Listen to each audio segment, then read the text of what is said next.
Galera, é o seguinte, através dos comentários de vocês eu percebi que muita gente está inclinada a comprar o Xbox Series S. Isso se já não comprou, o que é natural. Esse é o console de próxima geração da Microsoft que oferece o melhor preço. Então hoje a gente vai conversar sobre os benefícios que podemos ter com ele e principalmente a que tipo de público ele se destina para ter esses benefícios. No mais, vamos ver se vale a pena comprar o Xbox Series S pensando no custo-benefício do console e o que podemos fazer para tirar a vantagem máxima disso. Só que claro, antes da gente começar esse vídeo, não se esqueça de fortalecer clicando no gostei e se inscrevendo e ativando o sininho das notificações para não perder os vídeos de terças e quintas às 19 horas. Meu muito obrigado de antemão e agora vamos começar o vídeo.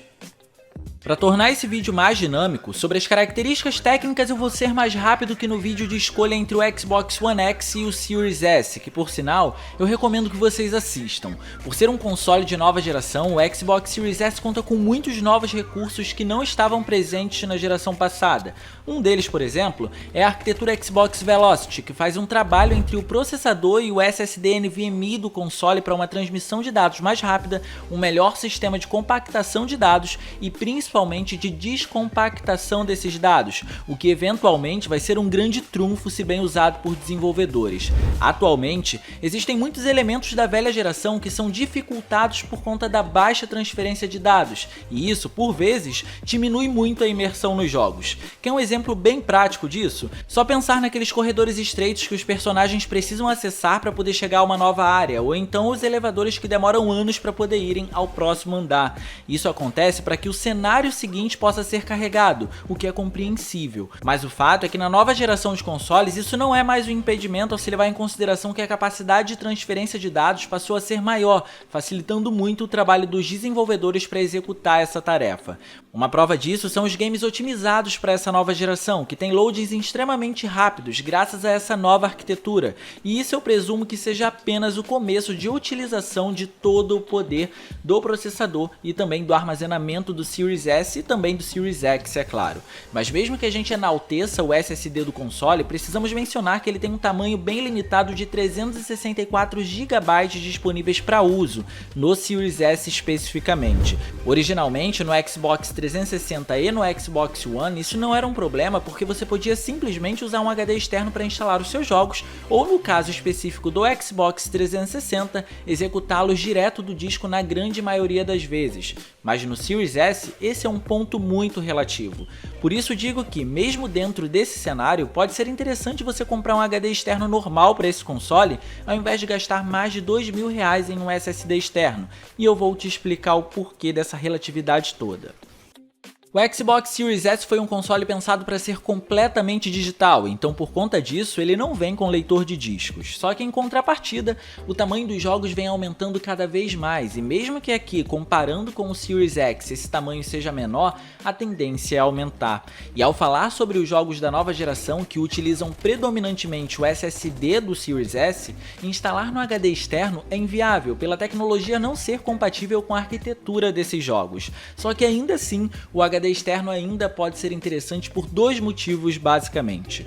O primeiro motivo é que você pode simplesmente ir baixando os jogos e ir usando o HD externo apenas como ferramenta de armazenamento. Se você quiser eventualmente jogar algum dos jogos, é simples, basta fazer a transferência de dados para o SSD do console.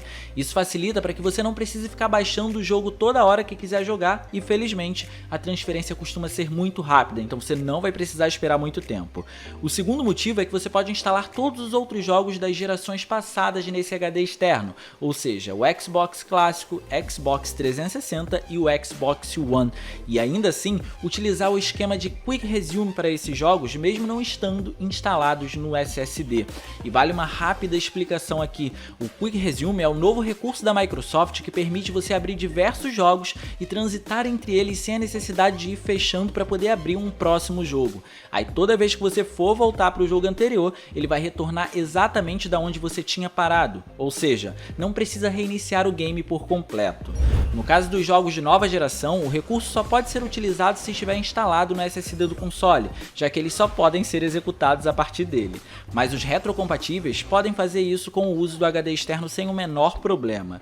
É claro que isso não diminui o fato de que 364 GB é muito pouco para uma nova geração, por mais que os jogos ocupem menos espaços no Series S em função de não trazerem uma riqueza muito grande de elementos gráficos e também de resolução, como no Series X. E R$ 2.200 é muito caro para um armazenamento externo que use tudo do console. Mas é aquilo, né? Como a gente compra esse console pensando prioritariamente no custo-benefício, um HD externo nessas condições pode ser muito útil e, na prática, vai diminuir um pouco a limitação do console nesse sentido.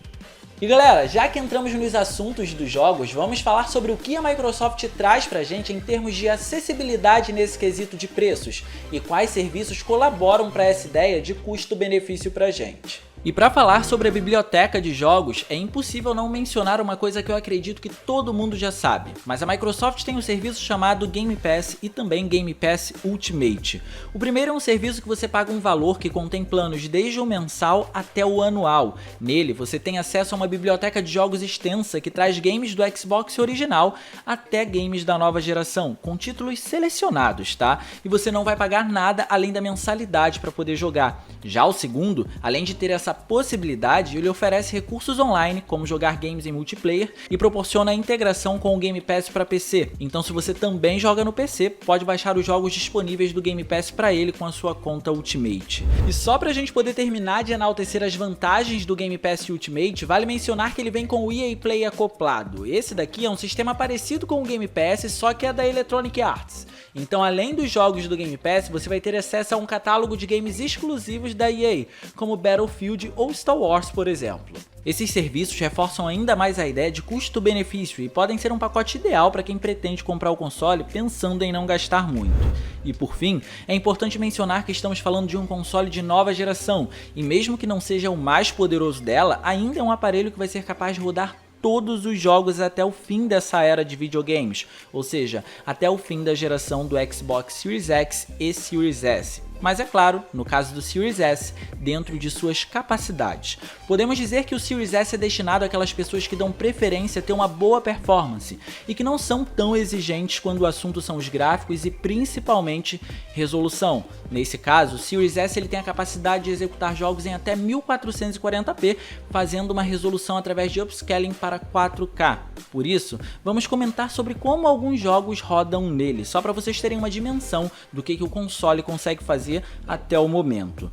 Logo de cara, já quero começar falando que a GPU do console usa RDNA 2 como arquitetura, que permite Ray Tracing e conta com 4 teraflops de poder, lembrando que o Series X tem 12 teraflops. O poder que o Series S busca mostrar uma consistência próxima do Series X é o de processamento, tendo 10 GB de memória GDDR6 e um processador que conta com a arquitetura Zen 2 da AMD, numa frequência de 3.6 GHz, que é levemente inferior ao do seu irmão mais forte, que tem 3.8 GHz, mas ainda assim dá conta do recado.